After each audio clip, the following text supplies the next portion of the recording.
Video here. Does Chris Froome have anemia? I'm out here at Norton Summit. Just end of a 100k ride, and Tash is ahead of me.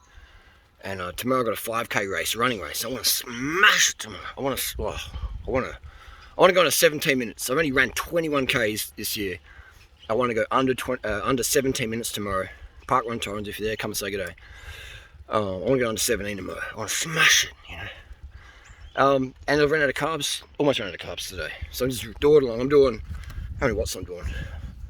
I'm doing 99 watts, 99 bikes, 99 watts up Norton Summit. And I just no interest to run my glycogen levels any much lower. You know, I've ran out of my sugars, had jelly beans today and sugar water, ran out. Had pizzas before, you know, low fat pizza, and that was fantastic, but I just, you know, haven't had enough carbohydrates yesterday. Today was a bit of a surprise ride. I was like, I want to do 100k's, so I come along, said, all right, let's do it. But yeah, Chris Froome, does he have anemia? Is Chris Froome's lack of performance right now? He's still doing pretty well, but it's not the Chris Froome that obviously, you know, we know and love. And we, you know, it's very hard being a professional cyclist like Chris Froome. Imagine that, you know, like everyone's writing him off. Oh, Chris Froome's has been. He's, you know, he's riding now. He's riding natty. Blah blah blah. Barlowwell. Blah blah blah. Just the trolls. You know, not getting to understand what's going on. My question was, I'll do a more in-depth video when my head's more clearer. We don't have enough carbs. Your brain's foggy. You're not as sharp. Does Chris Froome have anemia? Right, that's the topic of the video. He was doing 3 weeks in Tenerife recently. You know, and we can only go by what he says. He might have been trolling. Blah blah blah. But let's assume he was, you know, telling us the ridgy-dig, fair dinkum stuff. Bonds the Aussie, mate. Truth. Riding, like right now, I can feel my glycogen really low. Like if I had to do a sub 15 minutes up here, couldn't do it. For $1 million, could not do it. And that's 2 minutes slower than my PR. If you said, do I do a sub 15 for $1 million, I'll give it a go. I'll give it a go, man. I'll fucking give it a go. But I physiologically couldn't do it unless I've got some more, at least 120 grams of sugar in me right now. And then I could do it. So give me 10 minutes to just recover, let's go. Right now, though, in this glycogen semi-depleted state, couldn't do it. So Chris Froome's doing Dauphiné, 7-day stage race, build up for the Tour de France, heavy competition, Team Sky's there, the rim brake bikes, marginal gains, you know, it's all on the money, you know. UCI points, man, everyone's just cut, there's more cuts rate than ever been. So Chris Froome is not doing as, you know, as we expect. It's fair enough. You know, the fact he's just come back from a crazy crash is, you know, that's a miracle in itself. But expecting him to be able to do, you know, his, you know, 7 watts per kilo climbs, etc., it's just unrealistic. From coming from such little training and his injuries, etc. But my question would be,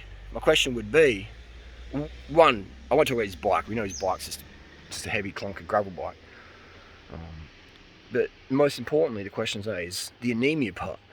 The anemia part. Does Chris Froome have anemia from the training he's been doing? Now, obviously, Chris Froome's got to know exactly what his hemoglobin levels is. You know, that's the difference between amateurs and pro athletes, like pro, like World Tour, Chris Froome level pro. They all know their hemoglobin levels. Like I speak, did you know how many athletes I've coached the last 24 years? Thousands. And do you know how many actually monitor their hemoglobin levels? Like hardly any. There's 0 point doing the training if you don't know your hemoglobin, really. You know, almost 0 point. You know, unless you're obese and you're trying to lose fat and stuff like that. But for the average person trying to increase their performance, you're going to run yourself into the ground, even if you're obese as well. You know, if you're anemic, generally most obese people aren't anemic unless they'll be doing carb restriction. If you restrict your carbs, you will become anemic. It's just a matter of fact, you know. And anemia is low hemoglobin. Iron deficiency anemia is low ferritin and low iron stores. So we're talking about low hemoglobin here. Does Chris Froome have a bit of anemia going on? You know, I'd be curious to see his bloods. I'd be curious to see his bloods before Tenerife and after Tenerife, you know. And I'm not going to have a discussion, you know, that's another discussion about, you know, PEDs or whatever, you know. Like, it's part of business, part of professional sports, you know. I accept that and I'm fine with that. But if we're talking physiological levels, you know, to win the Tour de France, you need a hemoglobin of at least, I would say, 220, 200. To set a world record marathon time, you, as a man, you need a hemoglobin of at least 250, I reckon. Or 25 if you're in the US. You know, at least 250, you know. You know, and that's obviously going to be diluted down. It's going to be diluted down, but that's, you know, an undiluted hemoglobin, 220, 250, 200, depends on your genetics, etc. That's what you need to do. Now, a lot of people, like, even amateur riders, I've seen they train their house down. They kick my ass up here. And I just think, man, how much faster could you be if you took care of your hemoglobin levels, if you monitored it, if you based your training volume to TSS scores based on your hemoglobin levels, you know what I mean? If you just did that. All good? Hey, what's happening? You know what I mean? It's like, yeah, that's the deal, man. That's the deal. So you got to know what your hemoglobin is at, you know what I mean? You got to know what your hemoglobin is at. It's, if you don't, man, you're digging yourself in a hole. All my girlfriends, you monitor hemoglobin, you know, ideally. And it makes a huge difference, man. It makes a huge difference. So I always look after my hemoglobin. Yeah, and one of the biggest ones would be never, ever train fasted. All you're doing is you're doing a mass red blood cell kill-off. What's the point of taking EPO, taking testosterone? I'm not saying Chris Froome, I'm just saying blood dope and all those things. You know, I've done PEDs. And what's the point of doing any of those things to increase performance if you're going to decrease performance by slowing down your metabolism, by carbon restriction, training fast? It's dumb diddly dum-dums. And you can't have a debate with me and say I'm wrong if you don't even know what your hemoglobin levels are. You know what I mean? If you've never done PEDs, if you've never done my protocols, you can't talk from personal experience. It's like if you've never done Norton Summit, you can't tell me it's 12% grade. It's not. It's 5.6 average. Just like if I've never done a winter in Denmark, I can't say to you, oh, it's blue skies in Denmark in January. It must be warm. It must be warm. I think it's warm. Someone said it's warm in January in Denmark when it's blue skies. And you're like, dude, it's like minus fucking zero, minus a zillion.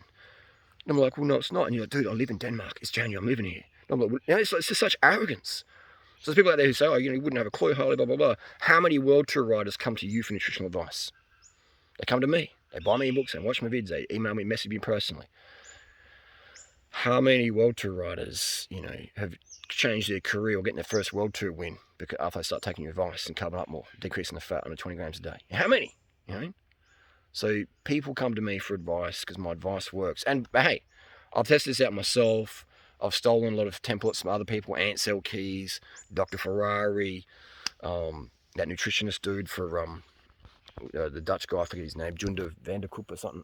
He's with sugar metabolism and stuff. Like, I've stolen a lot of ideas and added it into my lifestyle. The 20 grams of fat a day, under, etc., B12, take care of your ferrous sulfate needs, etc., hormone needs, sleep, water, sugar. So all these things, they all add up, they all matter. So I would love to. I would love to be a fly on the wall of Chris Froome and think, where is Chris Froome leaking power? Where is it? Or maybe he's at max. Maybe Chris Froome is at max right now, and it's just because of his injuries. He hasn't been able to go, max Chris Froome. Maybe he's just doing the best he can, and he's at the best limit, but he just doesn't have that retraining and the neuromuscular stuff and hormonal things going on right now. Maybe that's a possibility, but the blood test will show that. The power data will show that. The carbohydrate intake per day, making sure you get enough, and keeping your fat intake as low as possible.